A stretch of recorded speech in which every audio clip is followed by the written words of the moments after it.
Oh, hey. So, this is literally a game about digging a hole. I was just playing this, thinking about Sonny as he passed away. And,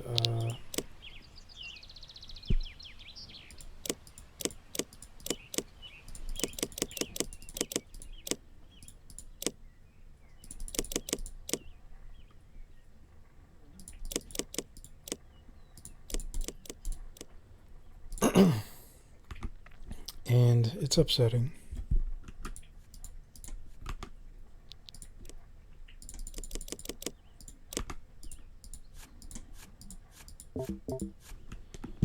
But,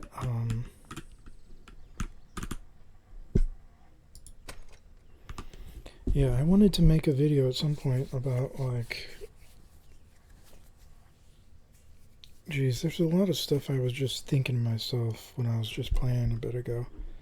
Not sure how much I want to include in a video like this. So,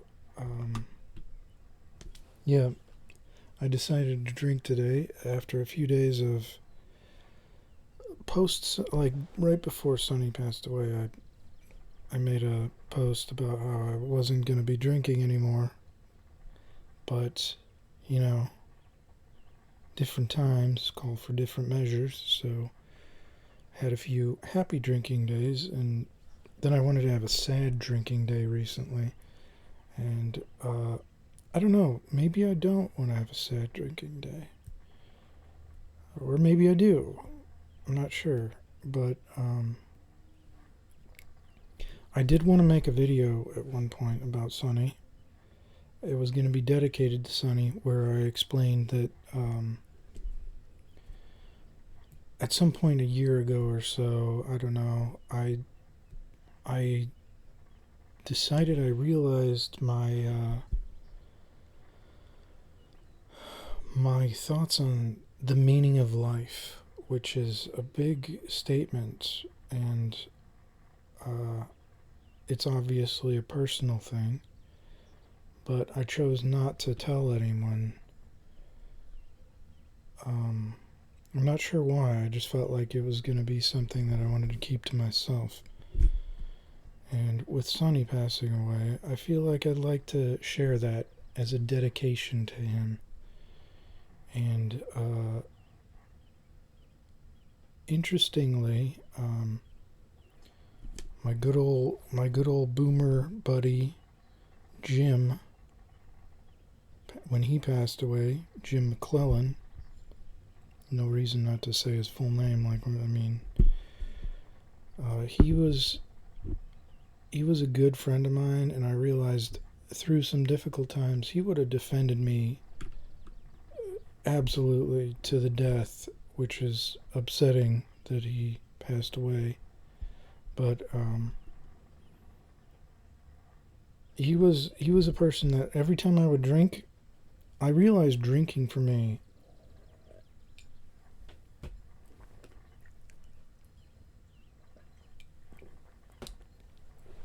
is like my social potion. It makes me want to, like, as a person that loves to socialize, but then there's social anxiety where I don't even realize I have social anxiety most of the time, because it's like, if you ask me in a normal day if I wanted to talk to anyone, I'd just feel, it's not worth it. It's just not a big deal. I don't care about it. I don't think about it. But I want to. So whenever I would actually drink, it was kind of like opening that up. It was like I'd hide my feelings until I would drink, and then suddenly I'd get this strong desire to be social, which makes me realize, yeah, I tend to be introverted, but it's actually just a situational, conditional type of thing. Like, I'm sure if the world was a different place, I wouldn't want to be non-social. That actually makes me think of a bunch of things, but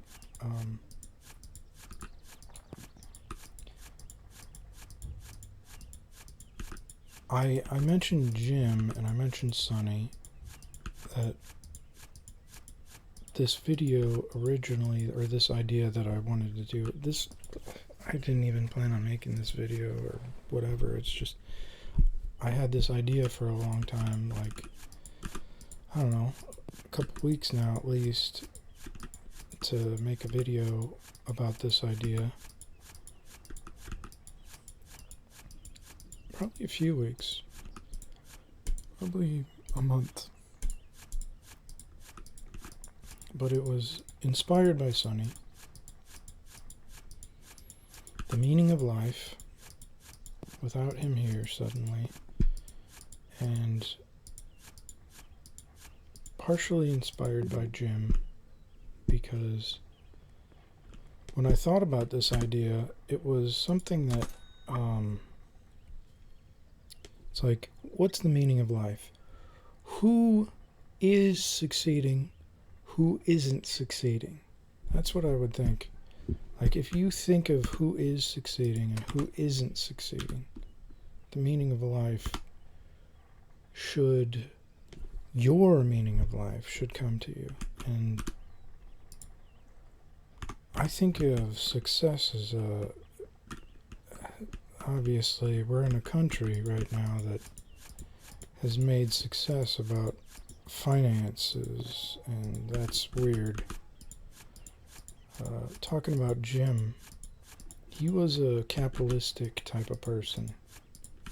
We had a lot of private, well, I would say intimate moments in our we lived together. He was my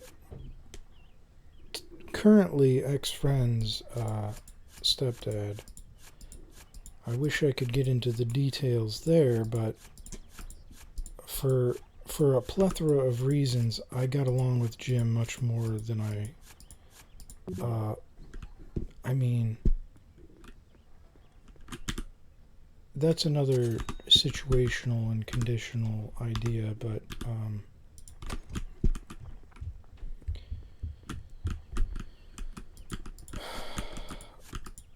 what I always think of, I mentioned it to him, but I don't know, I doubt he would have seen it, is the way I feel about him. It, like, I lived in my place with him for what was it, maybe about a year before I moved back home with my parents. But when I think of him and me living together, Jim is big old, like, he gained some weight in the time that I knew him. Like, he was always this stepdad character that I would see at my friend's house, and then, like, in the later points, he added some girth to himself, so he had gotten a bit unhealthy, but he had an interesting past with a lot of. He was a very social person, socially focused, and it's weird to say, but one of the things I respected about him was that he ended up actually having a deep respect for me, which is, I mean, I suppose that ends up being naturally a kind of one of my obvious appreciations, obvious sort of things that make me appreciate a person, that they can see some kind of value in me. And he told me at one point that he admired me. And he also told me that his family was this more intellectual type, like fast-paced, like witty people. And I don't think of myself as quick-witted. I think of myself as very slow-witted, but still witted compared to most people. I have like a very different large-scale mentality that, like, my intelligence comes out at, like, at a very different pace. Like, people on first glance, they'll probably think I'm stupid or slow or something. And I am slow, but I'm not stupid. But I he mentioned that his family would be like around the table, and I imagine like when I heard that, like the way he explained things, it reminded me of the movie Aviator, where Leonardo DiCaprio shows up at the Hepburn residence or whatever, and like they're all very chatty, talking very back and forth, and he felt left out. And funny, we have an inside joke about the movie, a few inside jokes, because like I would drink and go down in the basement where he was living, sleeping, and we'd just chat back and forth the whole night. And we had many nights where we did that. And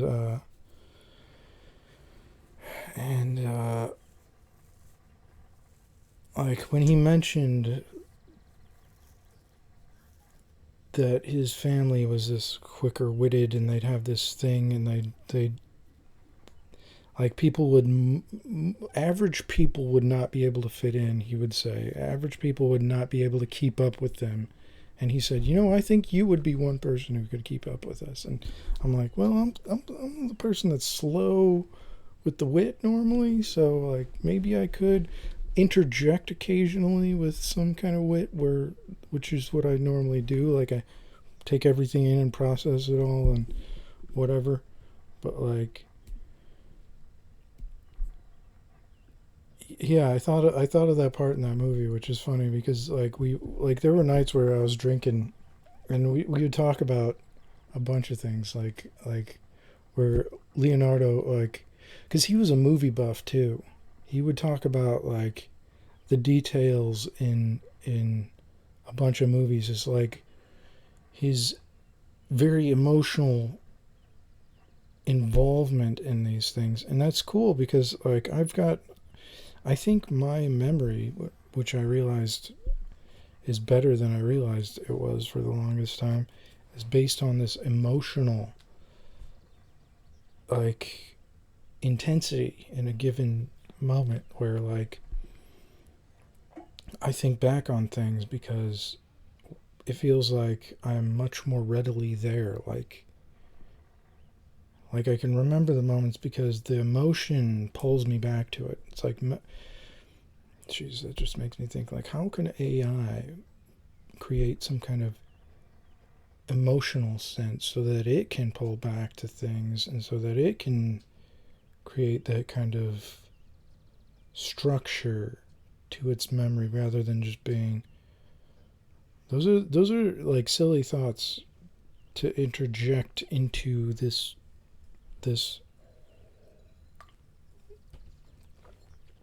explanation, but this story or whatever. But that's how my thinking tends to go. I feel like that's the type of thing that he would have appreciated about me, that I always have this extensive view of things. So it's weird that like when I like there's a part of me that will feel like, oh, I get that insecurity about things, like, oh no, I gotta pull back, I gotta stop that. And then I think a person like him, I think that's what he would have appreciated about me. Maybe this is gonna be my sadness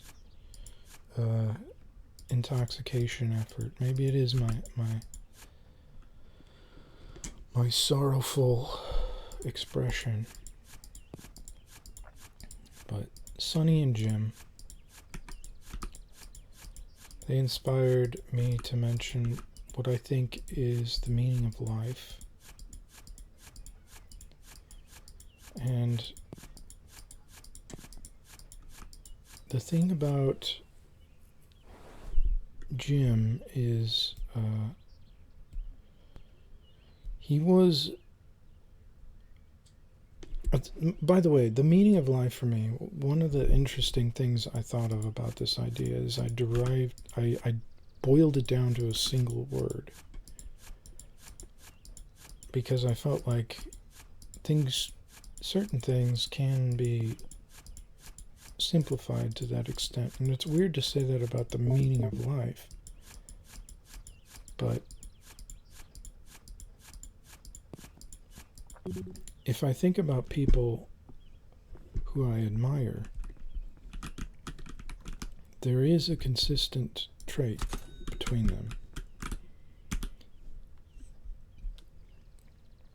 And Jim was one of those people.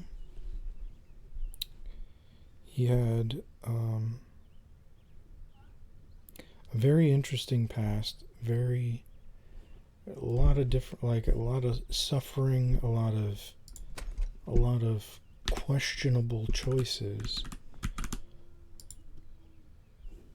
But he was a very social person, and he seemed to have a good example of, like, this is probably one of the most private things I could tell about our time. Like, hanging out in that basement, it really did give me a feeling of the movie The Lighthouse. I forget if I brought that up, but the movie The Lighthouse with Robert Pattinson. I think of that often, and I don't think he ever watched it, but I think of that often as how our relationship was. It was weirdly, like, he tried to be the controlling leader character. He wanted to get a grasp on me, but then I'm like this ridiculously rebellious type of person that will absolutely make that difficult.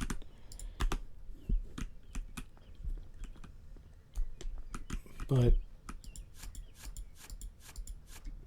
I think he may have even appreciated something about that I didn't allow myself to be manipulated, because I think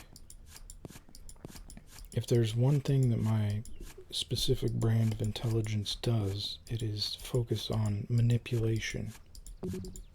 Manipulation is something that I immediately sense, and I obsessively feel like I'm aware of it. So I have a perspective of it that's much clearer.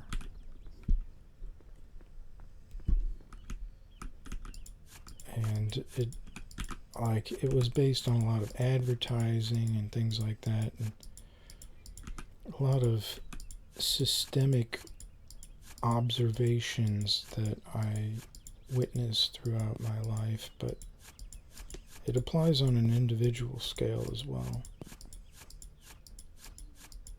It makes me, I don't know,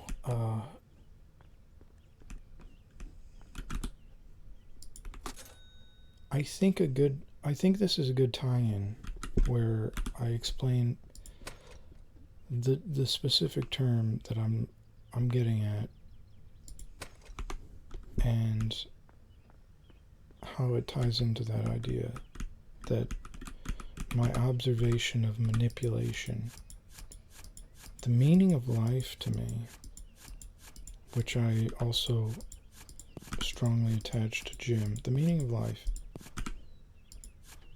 passion. The singular word, it's passion. Passion, I had passion toward Sonny, that he was just a cat, but my focus on him was all about making his life as good as I possibly could. Jim, a person with many flaws, and anyone who knew him would probably have their own negative opinion about some of the things he's done and whatever else. But I think most people could agree with me that he was, in fact, a passionate person. He had very strong feelings. He, like, to be a buff, a movie buff, like, what is it that inspires a person to have that sense towards something? Like, he was someone that grew up in a very different era from me, with a lot of rock and roll bands going around, and he was his, I don't know, Allman Brothers and guitar focused, like, he had this music focus that was very intense, and he was opinionated about it, and that's where we conflicted, where I was trying to argue against him about, what about this? What about other things? What about things that aren't what you perfectly believe is amazing? Because differences of opinion are obviously valuable.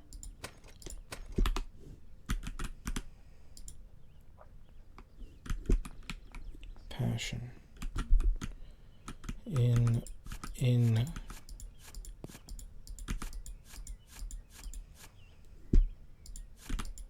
I feel like as much negativity as I have at different points, like what the average person would call depression, when I have had negative thoughts of that type, I think I can explain it as still just my desire for passion, my desire, my awareness that things are not fulfilling for my sense of passion, for my sense of depth and meaning. And that is clearly a problem, not having a sense of meaning in something. And I think people settle for whatever. But I don't understand why. Like if there's something wrong with things, like you could say I'm obsessive about those things. If there's something wrong with it, but why would you allow that to continue? Why would you allow that to, like, and I'm not even talking about the action. I am literally a thinker. That's what I think Jim would have appreciated about me. And it's something I appreciated about myself, that through thinking I've basically formed my own sort of innate passion, where even though I'm not doing things, which I think he was trying to motivate me to do things, but I am such a rigidly, like, I feel like he was thinking of me as the younger, like he could mentor me as some kind of younger person, but that's just not who I am at this point. Like, he wanted to teach me the music stuff, and I was rigid and difficult, and I felt like, well, I am older. He should know I'm older. But at the same time,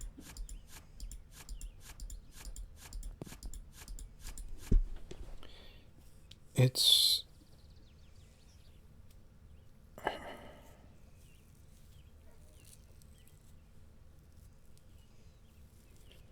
everything has trade-offs, I guess.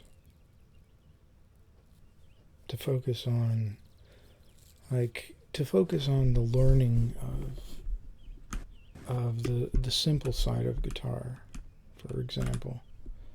He always wanted me to learn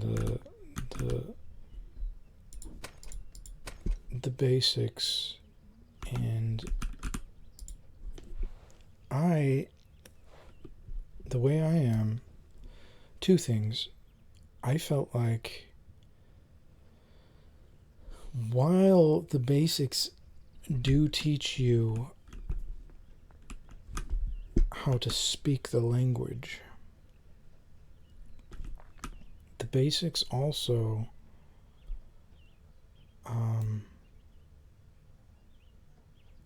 they take so much time that I feel like this isn't true also. It's my flawed thinking, but I feel like learning the basics ruins something personal about your flawed entrance into some kind of art. That's not true. To learn the basics, like Picasso was an incredible artist when he was a kid, and then he spent his whole life trying to be like this garbage artist because for some reason, like, I don't understand that mentality, but maybe the way I think is a lot closer to his thinking than I realize, because I think there's value in the failures. I was thinking the other day about how art is being a creative person. Being a creative person is incredibly violating to put yourself out there, to expose yourself.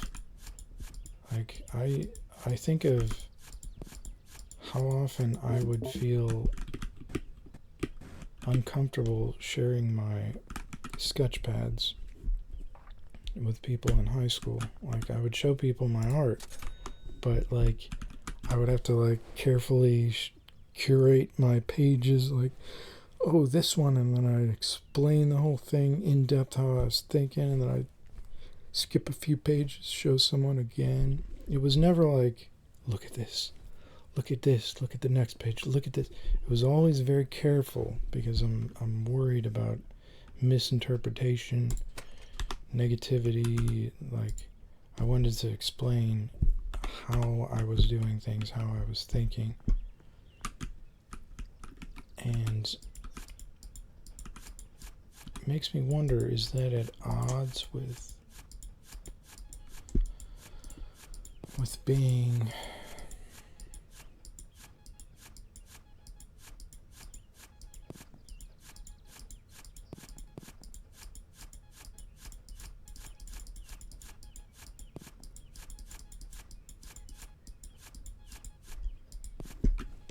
I don't know, but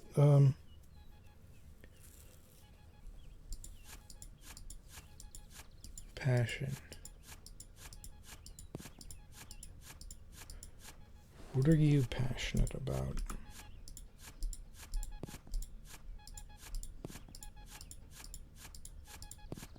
What aren't you passionate about that you're involved with anyway? Why are you still involved with that?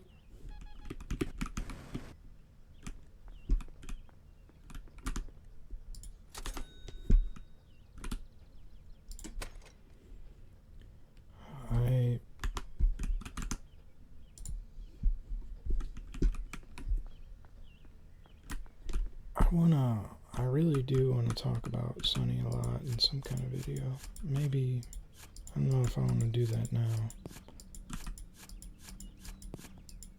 But I can explain a lot about him that I appreciated. A lot of details, a lot of in-depth details.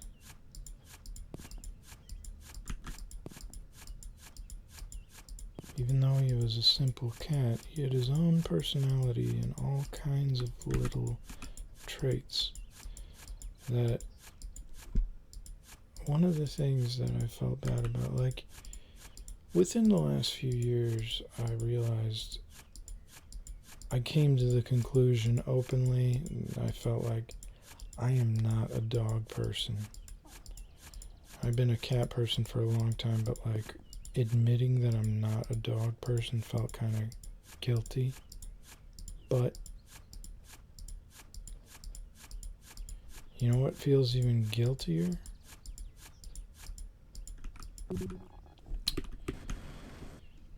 It felt even guiltier after post Sunny. It felt even guiltier to say, am I even a cat person? Because I realized I had Shadow, I had Sunny, and then my sister's cats, I had Xena was there and I loved her, she was amazing. But like, when I think about cats that I really appreciate, most of them just, it's like, yeah, that's just a cat. That's just a cat. A cat. Like, even Shadow, she was the cat in our house. And, like, that became more over time. Like, the cat is literally the cat. Like, of all cats, the cat of all cats. And now Sunny feels like my friend. Like, not even a cat. He was, like...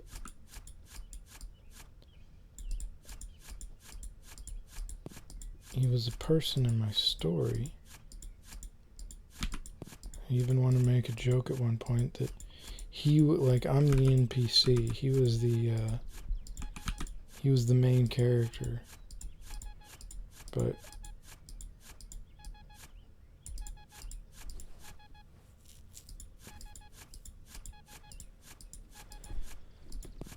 that's some stuff to think about.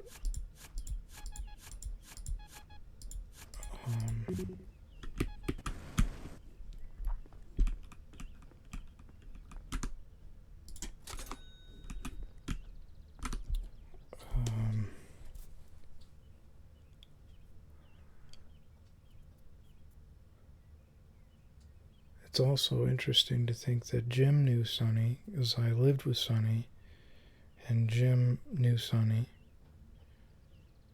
Jim would call him a little pig.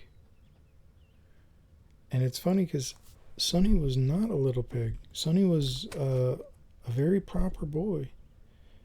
Every single thing he did, he was very mature. And it's strange, upsetting, also beautiful. I would not have asked to know this. If I could have had the chance to ask, it would not have been something I consented to. But watching him through the process of dying over several weeks, a few weeks, watching him dying, he was the most honorable little lad that I could have imagined. He went through it with the same exact maturity that I explained about everything that he had done his entire life. He, up until the very last day, he made it to his litter box successfully. So no messes. He was not a problem at all, and he could barely walk at that point. He was stumbling, his legs, he could barely walk. He made it to the litter box still. And it was extremely painful to witness from my perspective, and looking back on it. It's just a reminder that how good he was through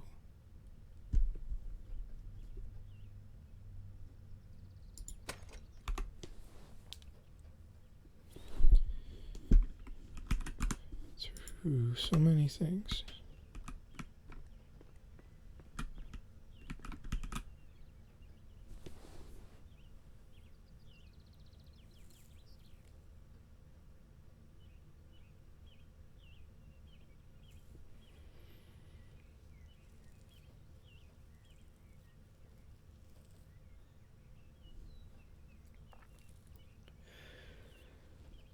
But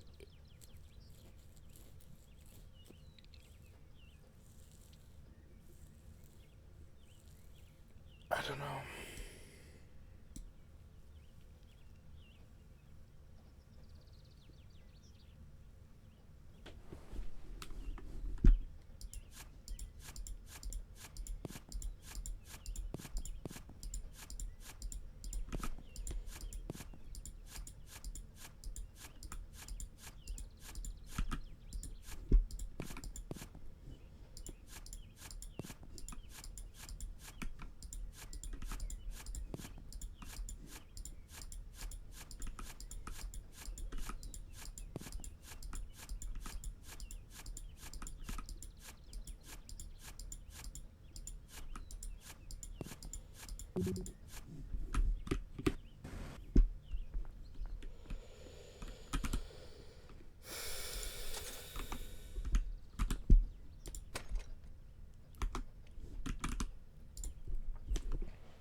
think of people I admire who, you know, if you think of the best people ever, if you think of the absolute top tier, untouchably best people ever, you think of, you know, the standards: Bob Ross, Mr. Rogers, Steve Irwin, those types of characters. What do they have? Passion. They have passion. Each one of them, they are passionate, invested, involved.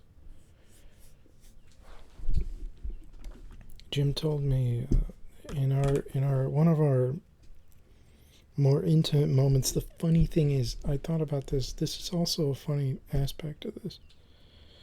With me talking to Jim, the reason why when I would drink,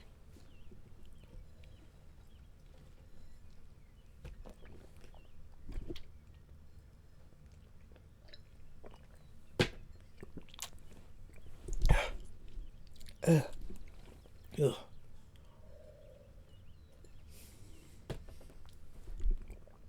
The reason why when I would drink and I would get social, my immediate thought was always to call him.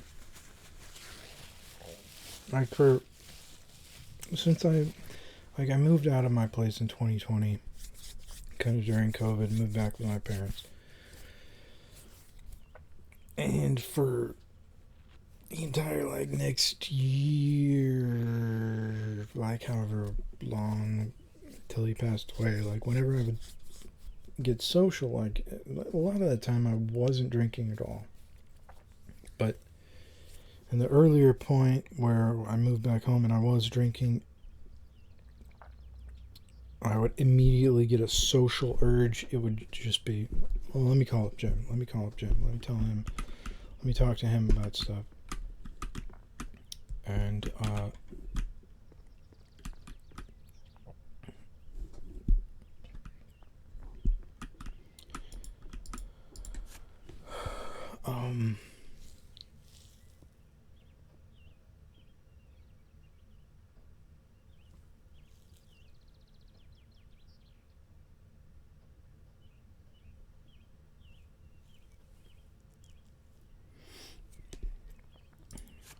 it's funny, when I blank out of my thoughts, I realize if I just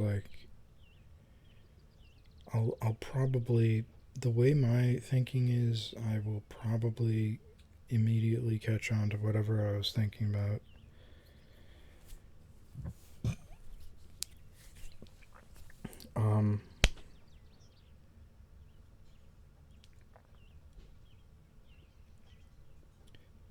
Because I tend to think in very consistent patterns, when I thinking about Jim.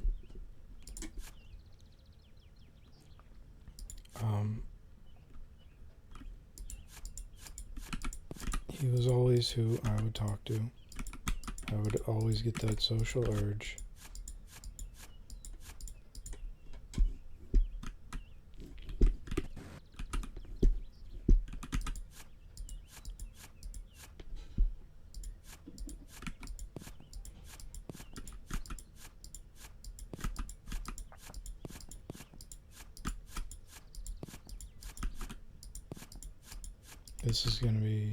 This could be an awkward video if I don't remember what I was talking about, but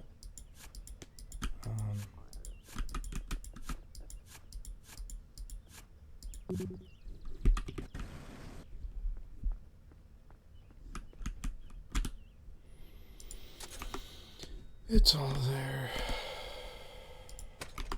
All this stuff. Given enough time, I'll repeat the same things. Everything I'm saying in this video, I've probably thought about at least 3 times. At least every single thing I'm saying, I've probably thought about it at least 3 times so far. And I haven't said it necessarily to anyone, but I've thought about it at least 3 times.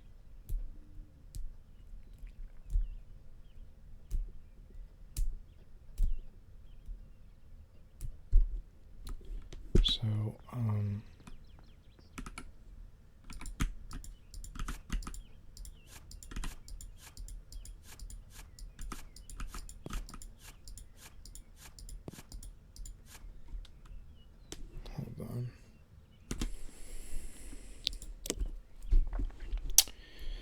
Okay, I glanced back on the video and realized I still had no idea what I was talking about, and then I thought about it for a while and I figured it out.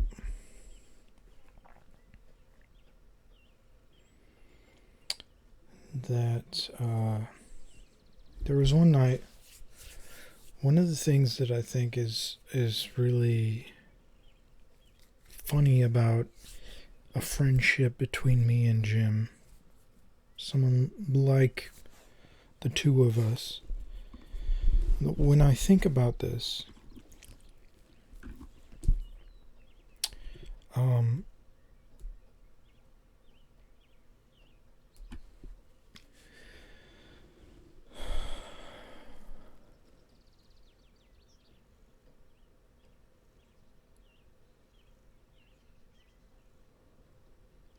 like, I wonder if people have a friend like this. Maybe, like, if you do have a friend like this, then it's potentially powerful. Doesn't matter, like, how smart you are. I think me and Jim are some smart people, and that's why this is weird. But it's really just someone that thinks like you, or on your kind of level. But when I think of this question, I can't remember which one of us asked it, which is rare. Like, a normal question like this, I would be like, yeah, I asked this question. Like, I would 100% claim that. And I may have asked this question. I really think I may have. Maybe that's something Jim appreciated about me. But at the same time, he's someone I could see asking this question, which is, it's funny. It's just, it was, because he's the movie buff type, and I have always loved movies, so, like, I'm familiar with plenty. Not not as much as he was, probably, like, like, I don't know. I mean, he was much older, and he had his, like, past where he had more of the foundation in movies, where I was, like, younger and watched stuff from 90s forward and stuff. But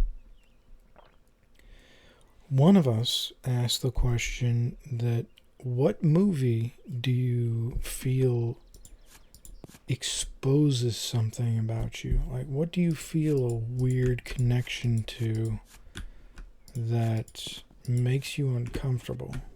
And I feel like I may have asked that question. Maybe he was the type of person that appreciated that I knew to ask a question like that. But my answer was that a movie like Her,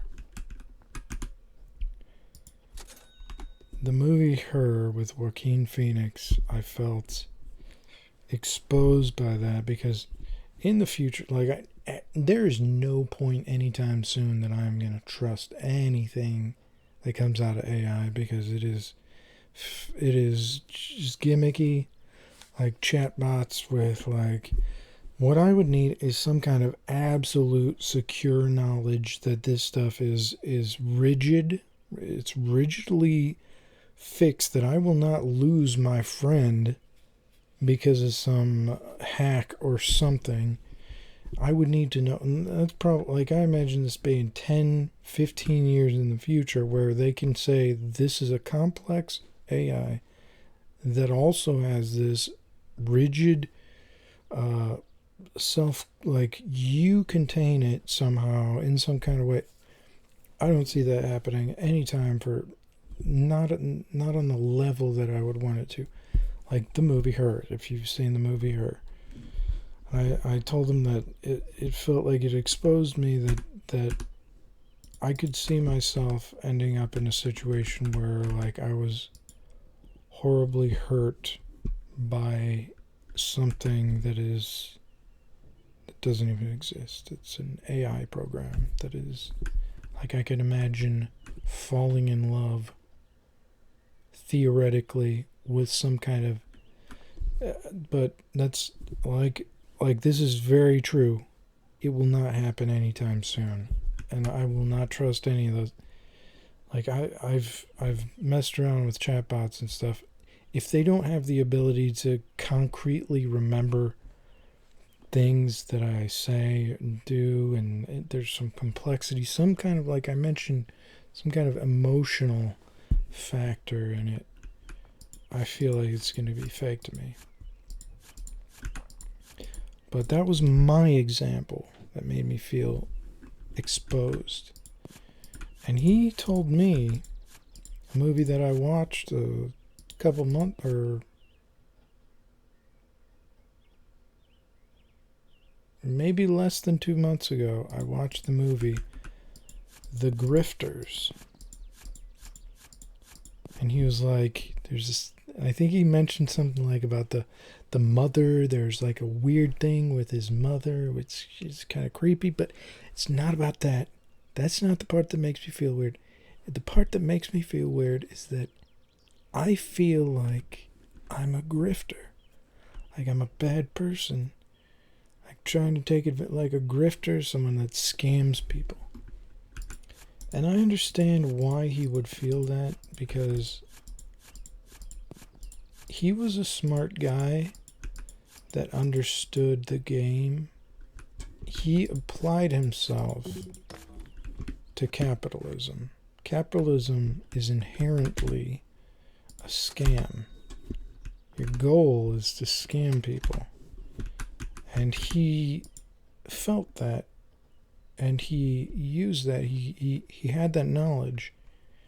He applied that knowledge to his life. And I don't think he was, I mean, I can understand why he would feel like he was that type of person. But I also understand why that was his example he gave. Because he felt that guilt, even though it wasn't necessarily true. I suppose in that sense I can see why my explanation, that I want that connection to something that is perfect, but really, I mean, obviously I would not want that to be with an AI. It's just that my standards in my case are so high that it's almost at a guilt, a level of guilt, which also isn't true, because I mean, I just like the movie. I think it's fine. Like, I think the idea of having an AI like relationship, like not like, I don't know what you'd call any intimacy, like that's irrelevant, but like the idea of having an emotionally intimate relationship with an AI, I think that is inevitable for most people. Like, one conversation that's come up a bunch, like I've seen several posts, like articles about how AI is reducing human critical thinking. It's going to, for people who don't understand how to use it. That's their problem. It's a factor of, it's an easily abused factor. The way people control the country, and they easily abuse a surveillance state, for example, to exploit the data that they can collect. That's like a natural observation, a natural desire and occurrence. But when you think of something like a complex AI that a person is interacting with, that is not inherently a regressive thing for a person. A person can use that to build themselves up very easily if they have that desire in them to improve personally, rather than to simply feed information. Or like, I mean, if you're feeding information, you would theoretically be learning, gaining things from it. It's hard to even consider, but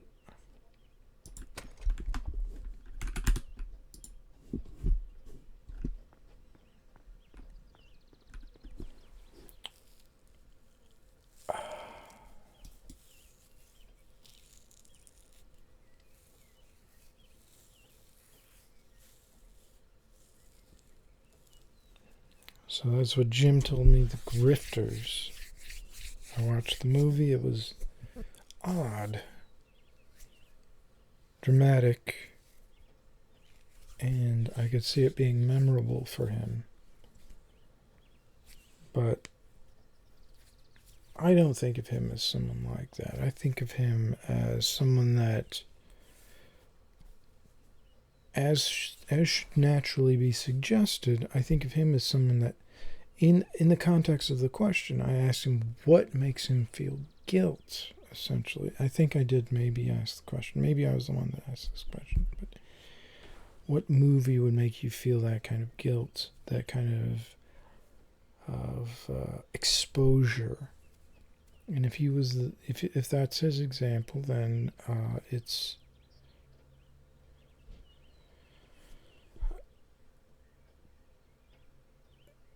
that, I think, is an inverted thing where he feels the guilt, and it's just because that's the nature of the system. That's capitalism.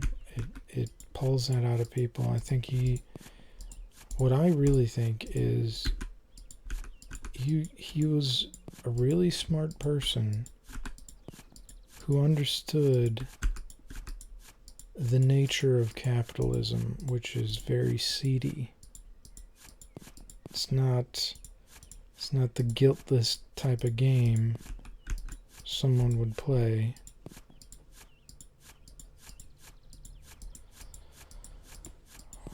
But it's also such a natural aspect of our culture and our lives that there's no way to really avoid it. So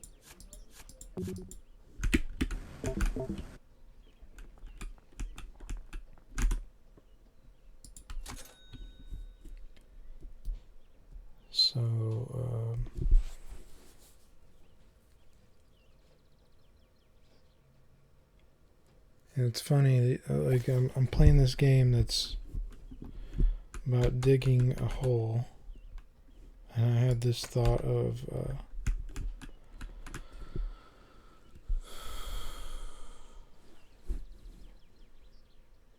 influences that have passed away recently or within a recent time frame that have influenced me significantly. And I'm just digging a hole.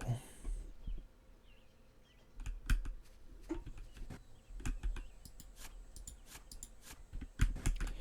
made a poem for Sunny that I shared on Facebook.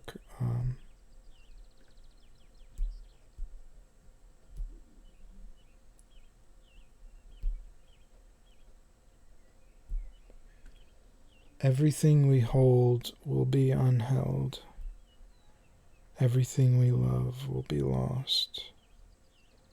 Flowers, their fragrance, their petals, no traces.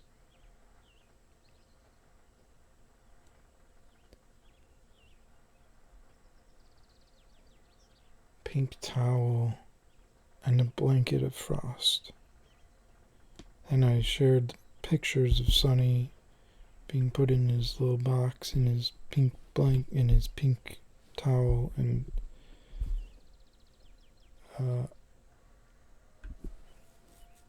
being buried by my dad, who did that, and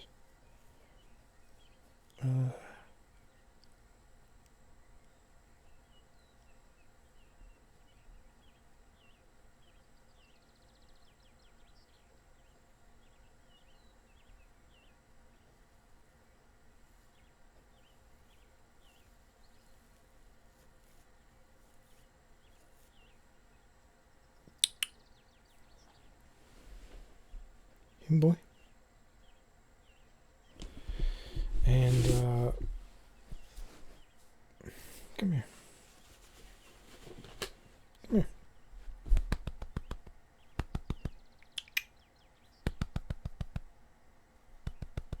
Come here.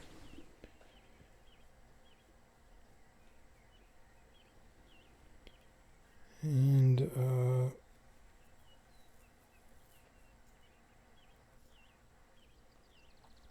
it's interesting. what I want to bring up about that is I'm not religious anymore, and I'm not a mystical person. I don't really believe in anything that isn't here and clear. Like I don't I like to I guess a little bit of I have some of my own appreciation of like the vague details of certain things, like, but for the most part I'm definitely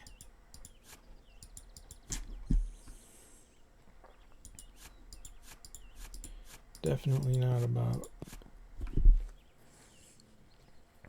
all of that.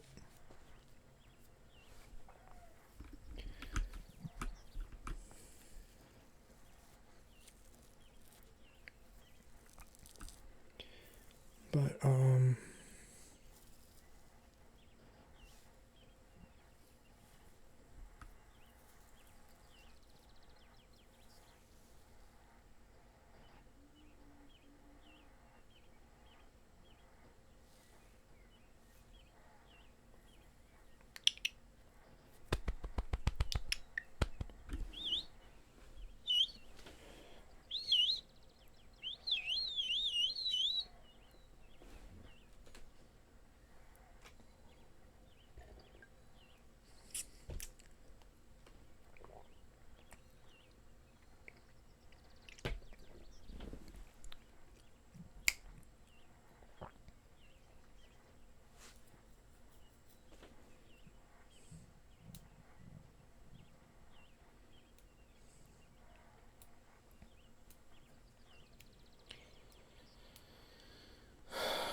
whatever the flippin' heck I was saying.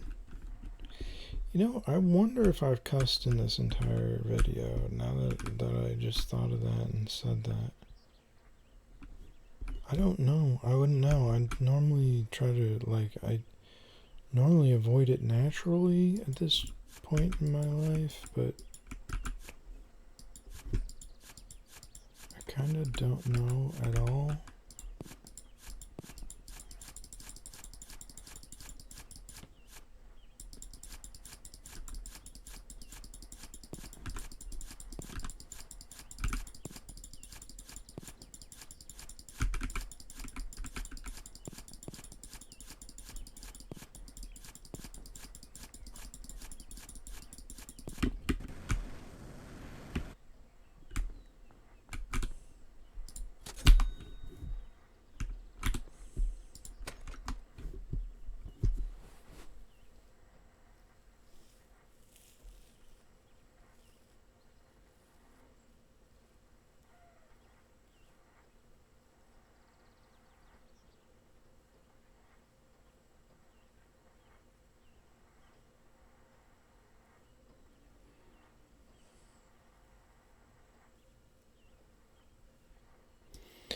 I mean, it's weird because, like, an hour into a video that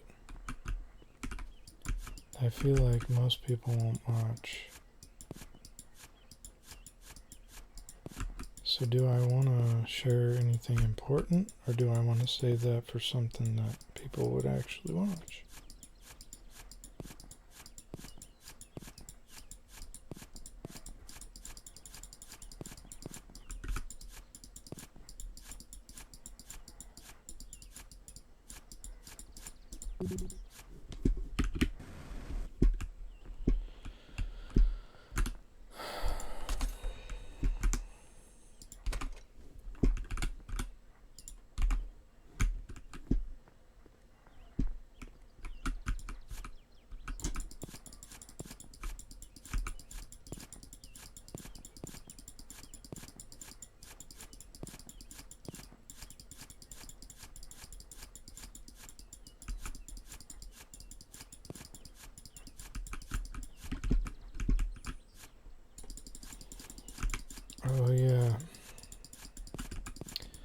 I should rush this. I haven't beaten it once yet on this computer.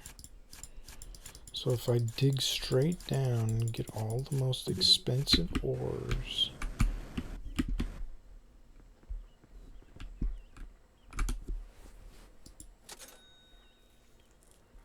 yeah, I wanna talk about how great Sunny was. I wanna talk about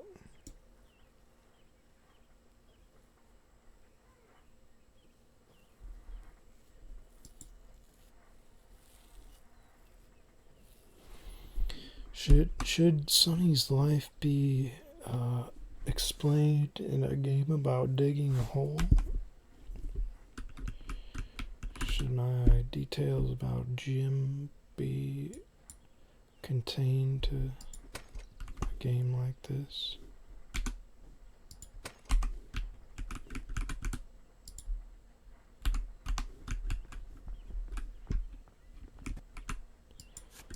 Or is that just irrelevant? This is my own podcast, and this is just like my own little blah detailing for the whole thing.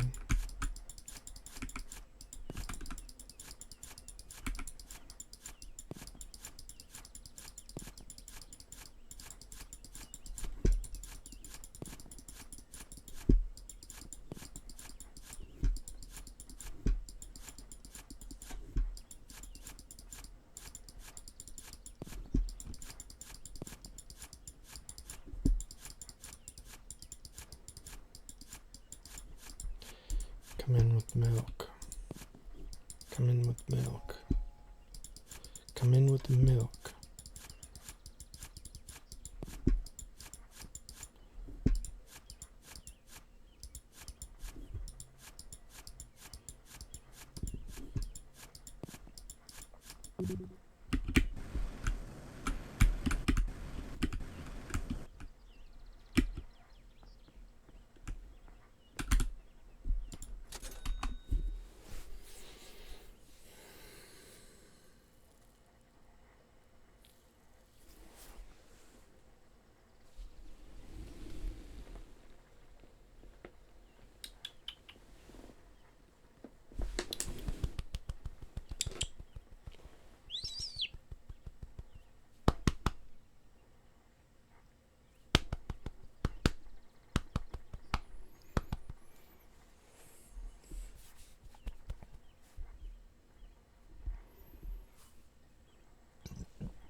Come here, boy.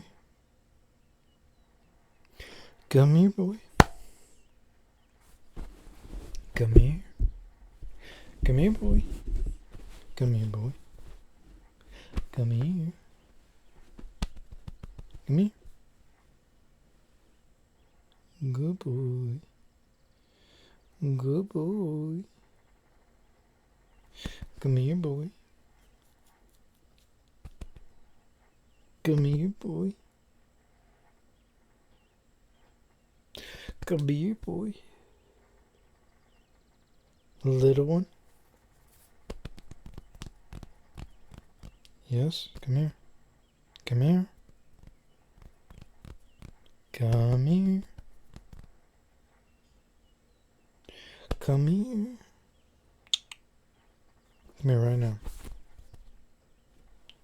I will look at you until you come over here. Little baby boy. Little baby boy.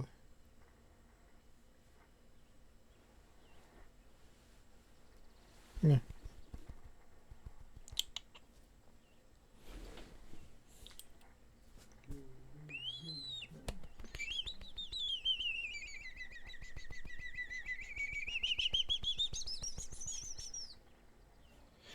Come here, lad.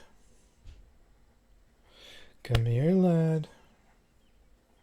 I'm not taking no for an answer. You gotta come here. You gotta get that little booty over here. You gotta get that little booty over here.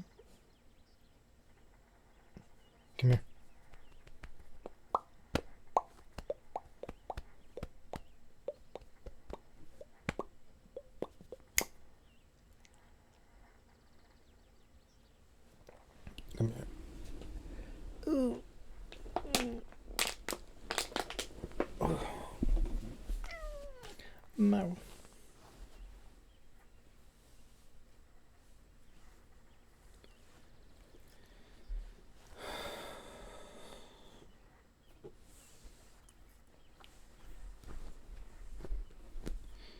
is definitely not cool with that. But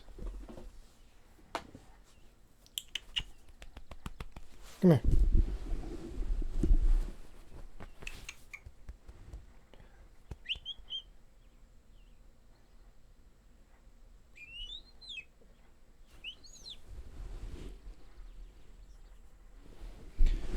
Well,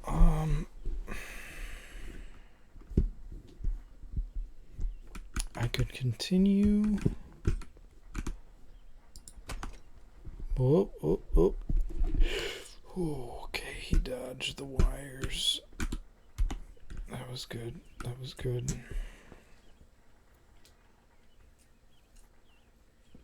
He's a very food-focused boy. Aries. Very food-focused. Very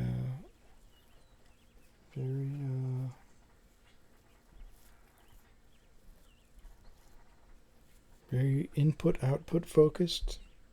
Very input-output focused. He's just a little factory of... Anyway,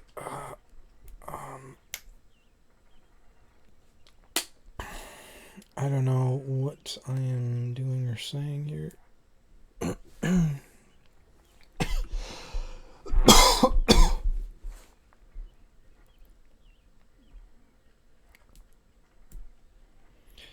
It's been a while that I have not said anything of significance, so I should end this video with some kind of conclusion that I would think is fair and valid for someone to have waited for this long. And that will be that the meaning of life to me is passion.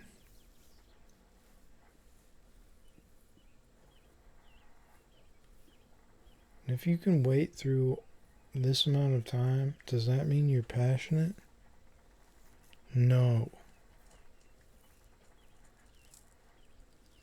But it gives me a hint that you probably could be.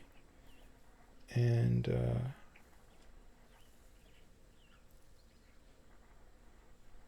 passion is a complex idea.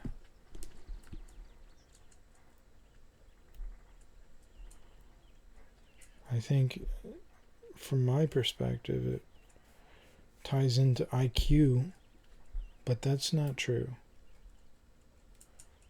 It's just a matter of capacity for investment in things. Some people have that and some people don't. A lot of people don't even care. And for me, those people, I don't understand them.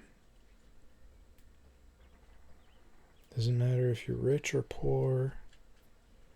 If you don't have the capacity for passion, in-depth, truly in-depth passion for something, I don't think you're, speaking as myself, I don't think your perspective is as valid. Everything requires passion to me.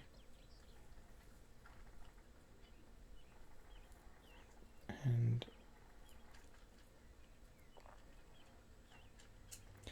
I know a lot of people who don't have that. And I feel like anyone who truly does have passion, I feel like their stances should override those that don't. The real question, I suppose, should be that if a person's negative passion should override those with positive disregard. That's almost where I feel like, I would almost feel like that's where natural selection lies. It's like, if if a good person truly has no passion, should they be taken advantage of by people who are passionately horrible? I mean,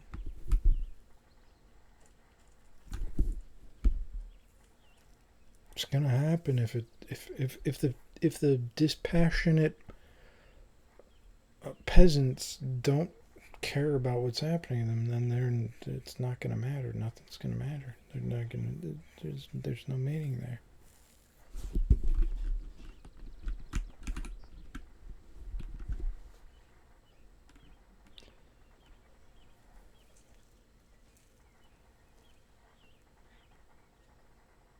What the hell will I label this video as? Oh jeez, he's about to go potty.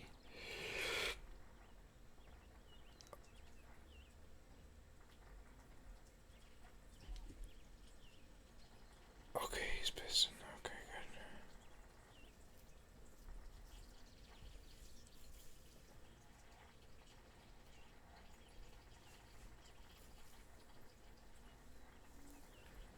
good. Yeah, I don't know. Things are getting weird, and they're only gonna get weirder.